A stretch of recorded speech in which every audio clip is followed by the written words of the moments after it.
On dirait que je fais ta taille. Parce que je suis vraiment un peu assise en arrière. Faut que je fasse quoi? Bonjour. Bonjour. Je me retrouve. Je nous retrouve. Hello les cœurs, j'espère que vous allez bien. Bienvenue à tous dans cette nouvelle vidéo. Je vous retrouve en très bonne compagnie. Je suis accompagnée de madame. Je suis très bonne compagnie. Bonjour à toi, bonne compagnie. Enchantée. Je vous retrouve en compagnie de Louise qui m'a accompagnée durant beaucoup de compagnie. Ouais, beaucoup de compagnie. C'était mon accompagnatrice sur les 4 mois qu'on a passé en Inde. Et du coup, j'avais dit sur Insta de m'envoyer tous vos préjugés. Et du coup, on a reçu énormément de messages parce qu'il y a énormément de préjugés par rapport à l'Inde. Donc on s'est dit qu'on allait répondre à tous les préjugés qu'il y avait par rapport à l'Inde. On va démarrer sans plus attendre. C'est parti. Je tiens à préciser, du coup, là on est actuellement en Thaïlande, sur les îles du sud-est de la Thaïlande. Rien à voir avec l'Inde, on a passé 4 mois en Inde pour nos études. Premier préjugé qu'on a reçu, c'est des préjugés qui sont liés à la condition de la femme. C'est ce qui est le plus revenu, la condition de la femme. En gros, comment est-ce que c'est d'être une femme occidentale en Inde? Ça peut être au niveau de l'insécurité, de la place et la vision de la femme dans la société, des viols, il y a énormément de viols là-bas, c'est compliqué de sortir la nuit, rentrer de soirée, etc. Et que être une femme, en fait, c'est un danger au quotidien. Ça tombe bien car nous étions 3 femmes occidentales en Inde. Exactement. Et on n'était que 3. Donc on a rencontré du monde, mais on a voyagé essentiellement à 3. Je pense qu'on peut avoir un très bon retour d'expérience là-dessus. Ouais, je pense. En tant que femme blanche, entre guillemets, nous c'était assez délicat parce qu'en fait, enfin délicat entre guillemets, parce qu'on est arrivé vraiment après Covid et il n'y avait pas encore de touristes. Donc ça faisait vraiment 2 ans qu'ils n'avaient pas vu de touristes.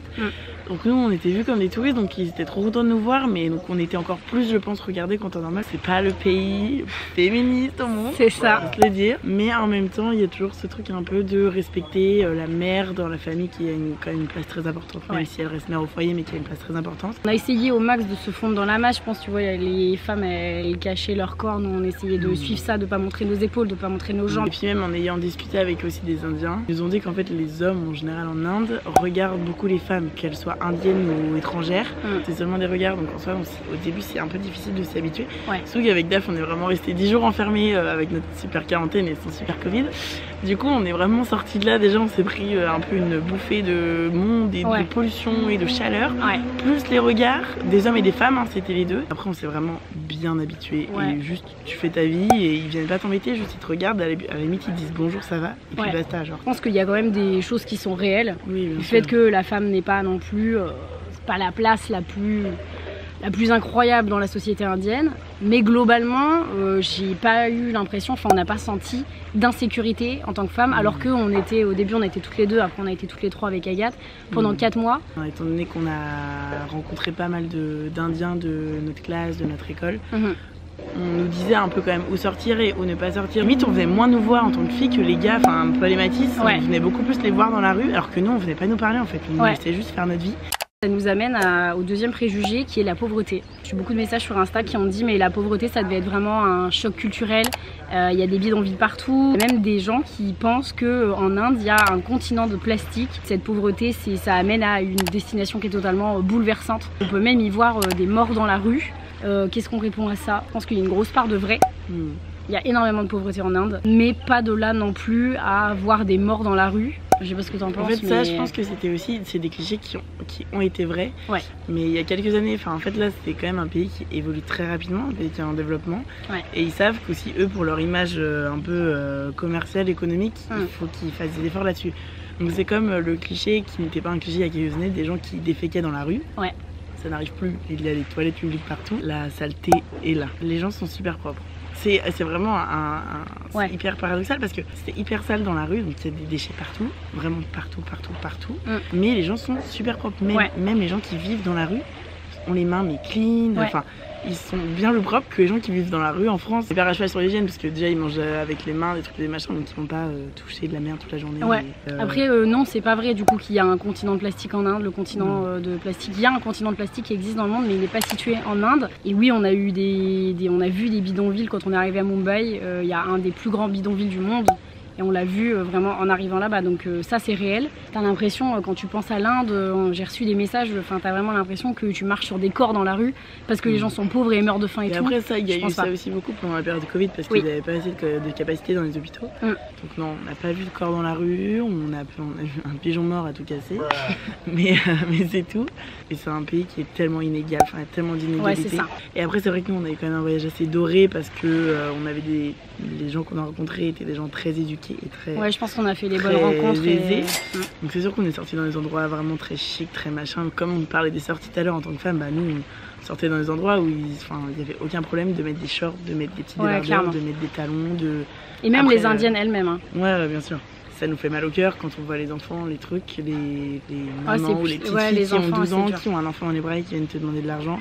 Puis elles t'attrapent le bras comme ça et puis elles te font ce mouvement qui brise le cœur quand même. Mais après on s'y attendait aussi avant de partir, on savait aussi un peu à quoi s'attendre. Ouais, c'est clair. Mais c'est sûr que quand tu le vois sous tes yeux, c'est jamais très facile quoi. Et du coup ça amène très bien à un autre préjugé qui est le problème de l'hygiène et de la pollution. J'ai reçu manque d'hygiène, l'hygiène alimentaire, énormément de pollution, de saleté et de bruit. C'est vrai que en fait déjà il y a un réflexe qu'on a pris quand on était en Inde et aussi grâce à une dame chez qui on a vécu, c'est que dès qu'on rentrait, donc déjà tu ne rentres jamais avec tes chaussures, même dans certains magasins tu enlèves tes chaussures. Ils ont cette culture de vraiment tu laisses tes chaussures à l'entrée de la maison. Après ça c'est un peu... Enfin, les temples bouddhistes c'est pareil, les mosquées c'est pareil aussi. La première chose que tu fais c'est que tu te laves les mains et ils ont raison car nos mains étaient vraiment noires. Même si on allait marcher 2 heures dans la rue, nos mains il y a tellement de poussière qu'elles étaient noires. C'est tellement poussiéreux en fait et vu qu'il fait très chaud, mais il y a beaucoup de poussière qui vole, il y a beaucoup de véhicules donc t'as beaucoup aussi de fumée de peau déjà. Il y a beaucoup de tout finalement et du coup c'est vrai que c'est pas très propre. Ce qui m'a vraiment choquée, c'était vraiment cette histoire du plastique partout. Ils ont un vrai problème pour moi de pollution et de gestion des déchets, dans le sens où il y a des poubelles nulle part, mais par contre il y a du plastique partout. Dans les rues, dans les caniveaux, il y a des montagnes de plastique à ciel ouvert, tu sais pas trop d'où ça sort. Et du coup, t'es là avec ton sachet, déjà t'achètes tout dans du plastique parce qu'ils vendent tout. Tout est dans du plastique partout et je pense qu'ils n'ont pas encore eu cette sensibilisation là aux problèmes environnementaux parce que tu vois quand on était sur des bateaux on a vu des gens ouvrir des paquets de chips, manger leurs chips et balancer le paquet dans la mer. Ils en sont pas au stade où on en est nous en France. En fait je pense que la priorité aussi pour une grande partie du pays, enfin surtout du gouvernement, c'est le développement économique. Bien sûr. Plus que le développement écologique. Donc tu as quelques petites initiatives qui sont faites quand même. On voyait pas mal de trucs de ramassage de déchets sur les plages. Même nous on ramassait des petits trucs à notre échelle. Mais tu ramasses un paquet de chips, une semelle de chaussures, tu fais 10 mètres et t'as 4 fois plus de déchets. Question d'éducation, encore une fois. Donc je pense que, et j'espère que dans les prochaines générations, ça va un peu changer. Parce que même nous, quand on a parlé un peu avec les gens de notre classe, ils avaient quand même conscience du problème. Mais nous, ça nous rendait dingue des fois de voir, il y avait une poubelle ici. Les gens laissaient la bouteille d'eau vraiment à 5 mètres de la poubelle. Puis après, t'as aussi tout ce truc de, même si tu mets les sacs poubelles, vu qu'ils les mettent dans la rue pour que les camions poubelles les ramassent, t'as aussi les chiens qui vont venir ouvrir les poubelles, les vaches qui vont venir ouvrir les poubelles, les oiseaux, t'as les singes qui viennent tout sortir des poubelles aussi. Donc en fait, même si tu mets tout dans des poubelles, il y a tellement d'autres facteurs externes qui viennent. Et du coup, tout est ouvert, donc les éboueurs, ils vont pas s'amuser à ramasser 400 paquets de pâtes. Le bruit, oui. Le bruit, c'est impressionnant. Ça s'arrête jamais en fait. Tellement de monde. Pour nous, une grande ville, c'est genre Paris, on va dire. Mais Paris, c'est rien du tout. Enfin là, par exemple à Mumbai, c'est la ville la plus embouteillée du monde. En tuk-tuk, il y a tellement de motos, de scooters, de voitures, de bus. En plus, ils ont cette culture du klaxon pour tout et rien. Du coup, ça fait encore plus de bruit. C'est ça. Ils n'utilisent pas du tout le klaxon comme nous en France. C'est vraiment klaxon quand tu doubles, tu t'annonces en fait. On a dû changer de spot parce qu'il commence à pleuvoir. Les joies des orages thaïlandais. Le cliché d'après concerne le système des castes. J'espère qu'on va bien nous entendre. Pas de perspective d'évolution à cause du système de castes. Les castes sont visibles. Tout fonctionne par caste. Il y a eu des moments quand même où on nous en a beaucoup parlé. Des castes, notamment... dans des villes très religieuses. Ouais, c'est ça. Les chauffeurs de tuk-tuk même qui nous racontaient qu'il y en avait un qui s'est marié avec une personne qui était d'une caste inférieure. Donc du coup, il n'a pas pu accéder au mariage religieux, mais qu'au mariage administratif ou quelque chose comme ça. Vu qu'il y a encore énormément de mariages arrangés, mais c'est pas des mariages arrangés, une petite fille de 12 ans qui se marie avec un monsieur de 53 ans, et 2 personnes qui ont par exemple nos âges, qui ont 20 ans, ou voilà, et les 2 familles les font se rencontrer, et en général ils essayent de faire en sorte qu'ils soient de la même caste. Et après, sinon, au niveau des castes, en vrai, on l'a pas vraiment vu, nous. Et en fait, le truc, c'est que moi, on m'avait beaucoup dit ça, des gens qui étaient allés en Inde aussi, qui m'avaient dit ça peut te choquer, mais ne dis rien. Parce que c'est pas ta culture, c'est pas tes affaires. C'est ça. Eux, ils vivent dans leur truc. Enfin, en fait, c'est un petit peu leur classe sociale à eux, entre guillemets. Tu écoutes ce qu'ils ont à dire, tu poses des questions si tu as des questions à poser. Tant que tu t'intéresses, mais c'est bienveillant, c'est ok. On a vu un peu des différences de caste. Par exemple, la caste la plus haute, ce sont les brahmanes. Les brahmanes, ouais. Donc, ce sont les prêtres. Donc, en vrai, ça, on l'a vu beaucoup, par exemple, à Varanasi. Varanasi, c'est la ville où on brûle les corps. C'est celle que vous voyez dans... Un peu la ville sacrée en Inde. Donc ça, on l'a vu parce que c'est les prêtres qui sont la caste et les enfants des prêtres deviennent brahmanes et du coup, ça reste... Enfin, c'est un style de reproduction sociale. Après, les intouchables, on les a pas vraiment vus. Non. Nous, en tant que touristes, parce qu'on était plus touristes qu'étudiantes, on l'a pas vraiment ressenti. Après, on a eu la personnalité des locaux et la culture. Les gens qui nous ont dit c'est des personnes avenantes, sympathiques. Les gens sont souvent en tenue traditionnelle. Les vaches, elles sont sacrées, donc il y en a partout dans la rue. Et on nous a demandé aussi la signification du point entre les deux yeux. Alors, personne avenante et sympathique, évidemment. Déjà, les gens, enfin, les Indiens, c'était vraiment, personnellement, ce qui m'a le plus plu dans le voyage. C'est eux qui ont fait de notre voyage vraiment genre une aventure vraiment trop bien. Ouais, c'est ça. Et ouais, en vrai, hyper avenant. Oui et non, parce que y en a qui sont très avenants et tu vois, qui sont habitués aux touristes, qui ont la tchatch, machin. Et d'autres qui sont plus timides. Et après, il y en a plein qui ne parlent pas anglais. Ouais, il y a ça aussi. Hyper avenant, oui. Encore plus dans certaines situations parce qu'on était des femmes. Ouais. Mais beaucoup moins dans d'autres parce qu'on était des femmes. Aussi. Ils te voient un peu perdu à la gare, ils viennent te voir, ils te disent mais où est-ce que tu vas, ou même dans la rue, où est-ce que vous allez, etc. Ils t'indiquent la direction, donc... Enfin, j'avais la sensation qu'ils étaient quand même un peu toujours là, bienveillants pour t'aider et pour faire en sorte que tout aille bien pour toi. Accueillant, c'est cette volonté vraiment de partager ce qu'ils ont et vraiment d'échanger avec toi. Et alors, est-ce que vous aimez, enfin tout ce qu'on a fait, est-ce que vous aimez l'Inde? Et on disait oui, on adore ici, mais vous vous rendez pas compte à quel point on est heureux que vous aimiez ce pays, notre pays. Enfin, nous, on est tellement heureux de notre pays qu'on aime vous faire découvrir notre pays. Et toutes les fois où on nous emmenait quelque part, on nous montrait des choses et on nous demandait tout va bien, est-ce que vous êtes contente? If you're happy, I'm happy. Si vous êtes heureux, nous on est heureux. Et du coup, c'est vraiment ce principe-là, je pense, qui guide un peu. Et il y en a plusieurs qui nous ont parlé aussi de ce principe un peu, que les invités qui sont traités comme des rois. Nous, on fait tout pour nos invités. Vous voulez qu'on aille vous acheter 4 litres de lait à 1h du mat, on va vous acheter 4 litres de lait à 1h du mat. C'est clair. Cet exemple est nul. Peu importe ce dont tu as besoin, ils seront là pour toi, ils seront là pour t'aider. Et en vrai, c'est vraiment ancré dans la culture. Du coup, nous, des fois, on était limite un peu gênés parce que c'était tellement pour nous. Et nous, du coup, on avait l'impression de rien pouvoir faire en échange. C'est clair. Et juste, ça leur faisait plaisir de nous voir contents. Par exemple, quand on était chez des petites mamies dans les guest house qui nous faisaient manger, elles nous resservaient 5 fois. Nous, on n'en pouvait plus, on était énormes, on n'arrivait plus à respirer tellement on avait mangé. On n'osait pas dire non parce que c'était tellement heureuse de nous donner à manger que du coup ça vous va. Et même la première semaine, on était en quarantaine, on a un ami de notre classe qui est venu nous amener de la nourriture parce que sa mère avait cuisiné pour nous et il est venu nous amener des quantités de nourriture astronomiques. Il a juste dit est-ce que vous êtes arrivé en Inde? On a dit oui. Il a dit je vous amène à manger, ma mère a cuisiné pour vous. Et vraiment, il nous a dit en fait c'est une manière pour nous de souhaiter la bienvenue aux gens. Après pour les vaches sacrées partout dans la rue, c'est réel. Il y a des villes où vraiment tu arrives dans la rue, il y a 4 vaches dans la rue, tu es obligé d'attendre qu'elles se poussent. Les tuk-tuk, ils les évitent sur la route, etc. Si tu as une vache au milieu de la route, tu attends. Si la vache veut rester 4 heures au milieu de la route et veut bloquer la circulation, tu attends 4 heures. Dans le code de la route, tu as vache. Après, tu as voiture. Voilà. Boîte à tout le reste. En fait, les vaches, elles appartiennent à quelqu'un dans la rue. Les vaches, elles sont dans les villages, elles sont libres, donc t'as des vaches partout. Mais attention, c'est pas des vaches sauvages, elles appartiennent vraiment à quelqu'un. Et du coup, le soir, elles rentrent chez elles, toutes seules. Les gens en tenue traditionnelle, c'est vrai. Oui, parce que de femmes, les hommes, ils portent des chemises et des jeans ou des pantalons. Et les femmes, par contre, sont en sari, Ouais, beaucoup de femmes sont en sari. Après, les plus jeunes, elles étaient un petit peu plus habillées comme nous.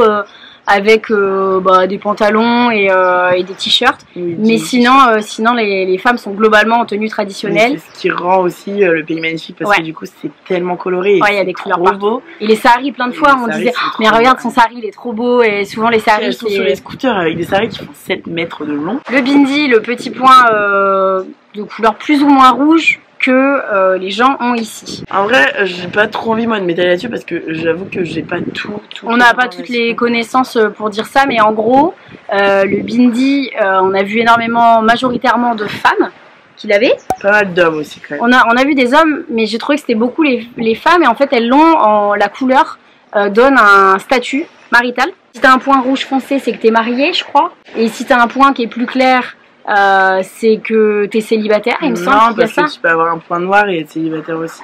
Alors, en vrai, ça dépend trop parce que même il y a plein de gens qui me disent que ça devient aussi beaucoup un accessoire de mode maintenant. Le bindi. Ça peut être un petit autocollant avec des petites perles. Beaucoup d'hommes aussi. Regarde Madura et tous les hommes avaient des points. Ouais.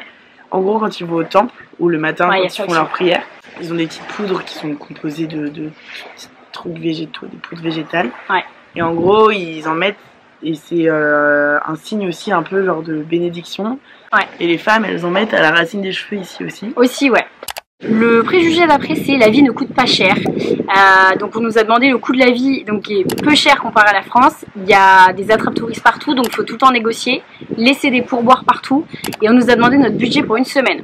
Alors le coût de la vie, peu cher comparé à la France, c'est vrai, mais gros disclaimer, c'est surtout lié à tous les trucs locaux.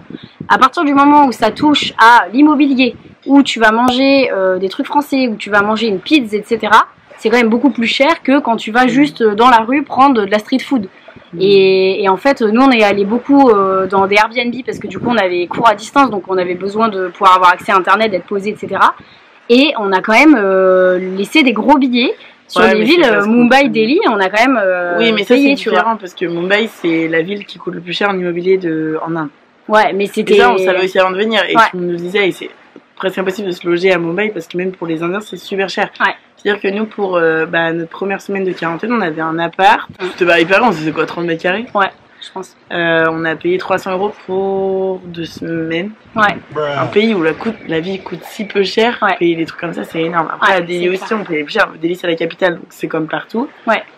Après, si tu veux vraiment voyager, t'as des guest house, t'as des hostels où c'est pas cher et c'est vraiment trop cool. Mais après, sinon ça coûte pas cher. Enfin, au resto, on se sortait pour 6 € à 3. Enfin, complètement. Alors, et on mangeait les quantités. Ouais, c'est clair. Et après, beaucoup de négociations.